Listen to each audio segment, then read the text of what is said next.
Bienvenue mes incroyables amis. Aujourd'hui, je vais vous raconter une histoire qui n'est pas seulement puissante, elle est bouleversante. Ce n'est pas juste l'histoire d'un acteur hollywoodien. C'est l'histoire d'un garçon trop timide pour parler, d'un jeune homme qui ressentait la douleur trop profondément, d'une âme qui a offert au monde l'une des plus grandes performances de l'histoire du cinéma, et qui est morte avant de pouvoir entendre les applaudissements. Son nom était Heath Ledger. Vous le connaissez comme le Joker dans The Dark Knight. Mais très peu de gens connaissent la vérité derrière le maquillage, le sourire et le mystère. Cette histoire va vous briser le cœur et vous apprendre à vous relever. Parce qu'au cœur de l'histoire de Heath, il y a quelque chose pour chacun de nous. Vous allez comprendre ce que signifie vraiment suivre son rêve. Ce n'est pas juste une histoire, c'est une expérience. Alors installez-vous, ouvrez votre cœur et commençons. Heath Andrew Ledger est né le 4 avril 1979 à Perth, en Australie occidentale. Il venait d'une famille de classe moyenne. Son père, Kim Ledger, était ingénieur dans les mines et pilote de course. Sa mère, Sally Ledger, était professeure de français. Heath avait une grande sœur nommée Kate. Elle était bien plus qu'une sœur. Elle était son héroïne, sa protectrice, et plus tard, celle qui lui fera découvrir le métier d'acteur. Enfant, Heath était différent. Il n'était pas bruyant, ni turbulent. Il était doux, calme, profond. Dès le début, les gens disaient qu'il était trop sensible. Il ressentait tout intensément. La joie, la tristesse, la douleur, l'amour.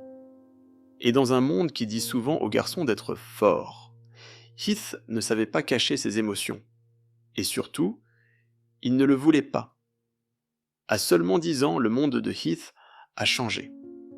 Ses parents ont divorcé. Pour un garçon aussi sensible, c'était comme si la terre s'ouvrait sous ses pieds. Heath dira plus tard, « Ça m'a profondément affecté. J'ai arrêté de faire confiance aux gens, mais ça m'a fait grandir plus vite. » Heath a commencé à passer plus de temps seul. Il écrivait, dessinait, dansait, jouait aux échecs, et un jour, il rejoint une pièce de théâtre scolaire, Peter Pan. C'était petit, mais pour Heath, c'était magique. Sur cette petite scène, il ne se sentait plus brisé. Il ne se sentait plus perdu. Il se sentait libre. Ce moment, jouer Peter Pan devant un petit public, a marqué le début de quelque chose de grand. Heath venait de découvrir quelque chose en lui. Il était né pour jouer. À l'adolescence, Heath s'est plongé totalement dans le théâtre, l'art et la performance. Il rejoint la Guildford Grammar School, une école prestigieuse de garçons à Perth, où il joue dans des pièces et remporte des récompenses. Ses professeurs disaient qu'il était talentueux, mais différent. Heath ne se souciait pas de la popularité. Il ne courait pas après les fêtes. Il courait après les émotions, la vérité, le sens. Mais son pays n'avait pas une grande industrie du cinéma. Il savait, si je veux devenir acteur, je dois tout quitter. À seulement 17 ans, Heath quitte l'école. Avec son meilleur ami Trevor DiCarlo, il traverse tout le pays en voiture jusqu'à Sydney à la recherche de rôles. Il n'avait pas d'argent, pas d'agent, pas de plan, seulement de la passion. Heath enchaîne les petits boulots pour survivre. Serveur, travaille dans des restaurants. La nuit, il étudie seul. Il regarde des films, travaille ses accents, lit des livres. Il ne s'entraînait pas seulement à jouer. Il s'entraînait à devenir ses personnages. Petit à petit, des rôles arrivent. En 1992, il joue dans une série pour enfants appelée Cloning Around, puis dans Ship to Shore en 1993, puis Sweat en 1996, où il incarne un cycliste homosexuel, un rôle audacieux pour l'époque. Heath n'avait pas peur des rôles difficiles. Il ne voulait pas jouer la sécurité. Il voulait se challenger, même si cela signifiait être rejeté. En 1997, il obtient un rôle principal dans une série américaine appelée Roar, où il joue un prince celte. La série n'est pas un grand succès, mais quelque chose attire l'attention. Heath avait du feu dans les yeux, un talent qui n'avait pas besoin de mots. Hollywood venait de découvrir quelque chose de rare. En 1999, sa vie change pour toujours. Il est choisi pour jouer dans la comédie romantique adolescente 10 Things I Hate About You. Il y incarne Patrick Verona, un outsider mystérieux et charismatique. Le film est un énorme succès. Des filles du monde entier tombent amoureuses de lui. Hollywood le présente comme la prochaine grande star. Mais Heath détestait ça. Il ne voulait pas être un idole. Il ne voulait pas être un visage sur une affiche. Il voulait être un artiste. Il refuse des dizaines de scénarios. Il dit non à l'argent, à la célébrité, au confort, parce qu'il ne voulait pas devenir un produit. Il disait « Je ne veux pas être une simple star à la mode, je veux être authentique ». Cette décision va le mener sur un chemin plus sombre, fait de génie, de douleur et de pression. Après Then Things I Hate About You, Heath devient une star en 1999. Hollywood veut tout lui donner. Grand rôle, gros salaire, attention médiatique. Mais Heath ne voulait pas tout. Il voulait la vérité. Il refuse de nombreux films qui auraient pu le rendre plus riche et plus célèbre, parce qu'il ne lui semblait pas authentique. Il ne voulait pas jouer des personnages parfaits. Il voulait jouer des humains brisés, imparfaits, réels. Mais même en restant fidèle à lui-même, la pression de la célébrité commence à le suivre partout. En 2000, Heath joue avec Mel Gibson dans The Patriot, un grand film de guerre américain. Il incarne Gabriel Martin, un jeune soldat courageux. Le film est un succès. Heath n'est plus seulement une idole adolescente, il devient un véritable acteur reconnu. Mais il dira « J'avais l'impression de devoir constamment prouver ma valeur. Je ne voulais pas perdre le contrôle de ma propre histoire. » En 2001, il joue dans A Knight's Tale, l'histoire d'un homme pauvre qui se fait passer pour un chevalier. Le film est un énorme succès mondial. Heath est désormais connu partout, mais la célébrité n'a jamais été son objectif. Les caméras le suivent partout, partout. Aéroport, rue, restaurant. Il ne peut plus s'échapper. C'était effrayant. Je suis devenu quelqu'un que je ne comprenais pas. Heath quitte l'Australie pour Los Angeles. Il devient riche, célèbre, mais intérieurement, il cherche toujours quelque chose de réel. En 2004, sur le tournage du film Brokeback Mountain, il rencontre Michelle Williams. Ils se connectent profondément. Michelle est différente du monde hollywoodien. Douce, réfléchie, artistique, comme lui. Ils tombent amoureux très vite. En 2005, leur fille Mathilda naît. Heath devient père. Et il aime ça plus que tout. Il disait « Mathilda est la meilleure chose qui me soit arrivée. Elle m'apporte la paix, mais malgré l'amour et la famille, rien n'est simple. Son esprit est toujours rempli d'émotions, de questions, d'anxiété. La pression d'Hollywood, la paternité, la célébrité, tout tire dans des directions différentes. » En 2005, Heath joue Ennis Delmar dans Brokeback Mountain, une histoire d'amour déchirante entre deux hommes dans l'Amérique des années 60. Le rôle est risqué, intense, profond. Heath donne tout, il transforme sa voix, son corps, son énergie. Chaque expression à l'écran parle sans mots. La performance est incroyable, le public est bouleversé, les critiques pleurent. Il est nommé aux Oscars. Mais en coulisses, Heath est épuisé. Il a donné son âme à ce rôle. Et la pression devient encore plus forte. Les médias le suivent partout, jugent sa vie privée. Les paparazzis envahissent en son intimité. Sa relation avec Michelle commence à se briser. En 2007, ils se séparent. Il part, elle garde leur fille. L'homme qui avait tout n'a plus rien. Après la rupture, Heath s'installe à New York. Il vit seul. Il est blessé, triste, perdu. Il essaye de rester concentré. Continue à travailler. Mais son regard a changé. Fatigué, solitaire. Ses proches disent qu'il a du mal à dormir.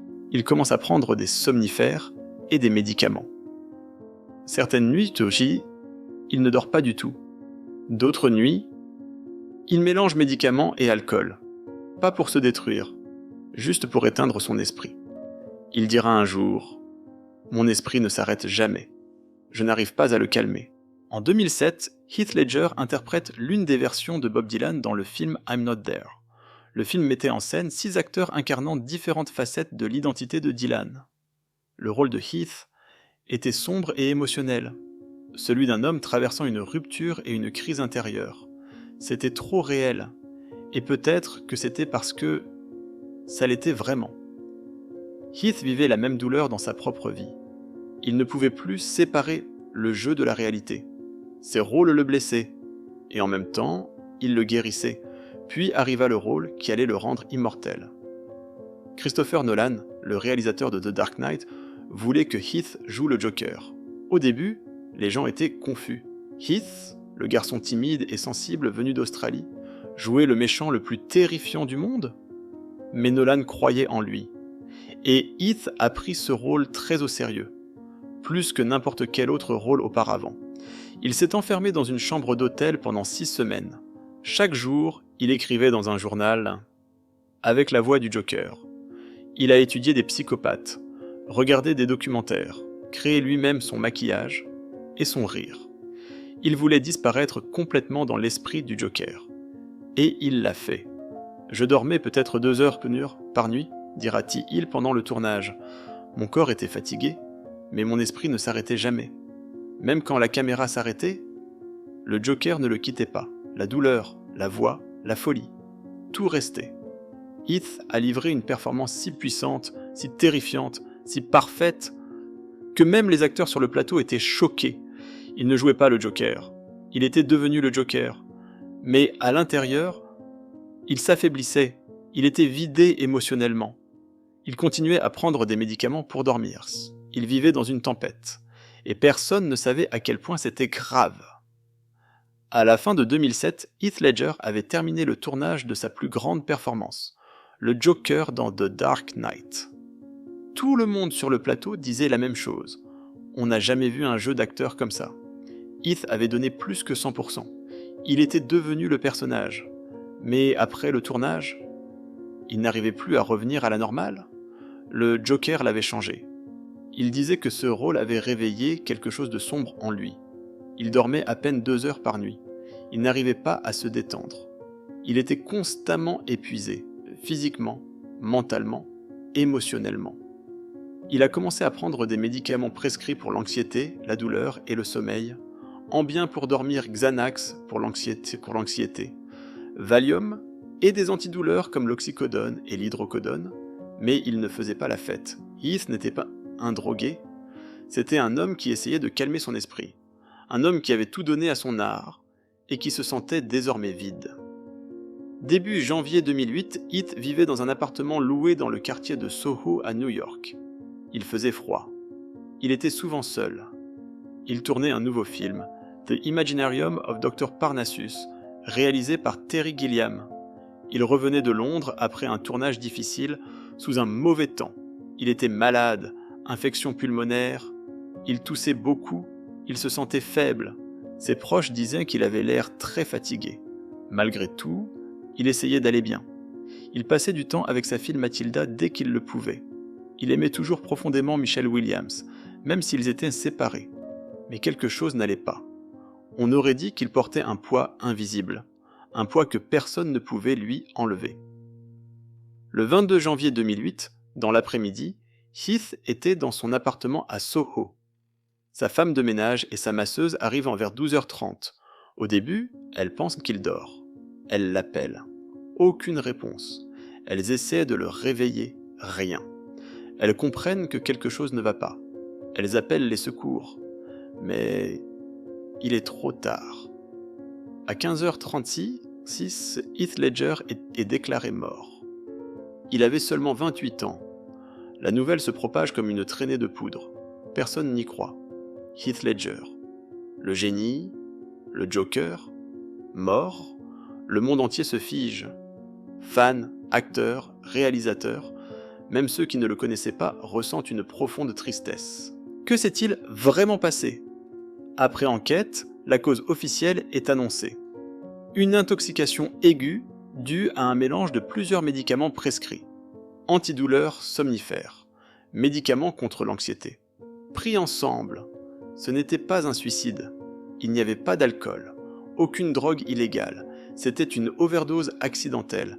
Il avait simplement mélangé trop de médicaments pour calmer son esprit. Cette nuit-là, le monde n'a pas perdu qu'un acteur. Il a perdu une âme rare. Le monde du cinéma est sous le choc.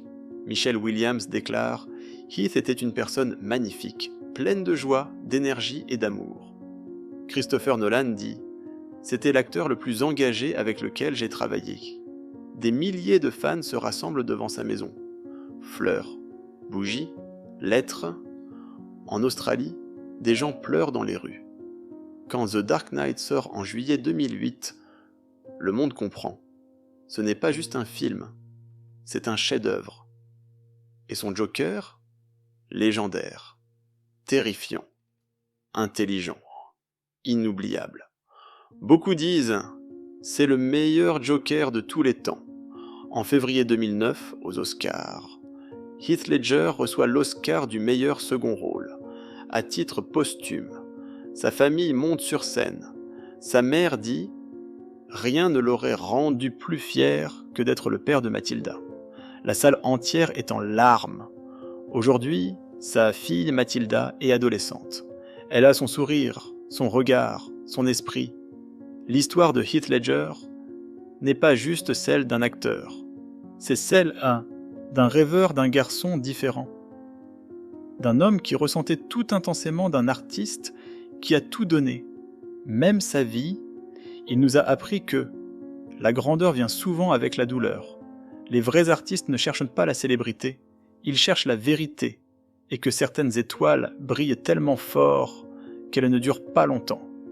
Mais leur lumière ne s'éteint jamais.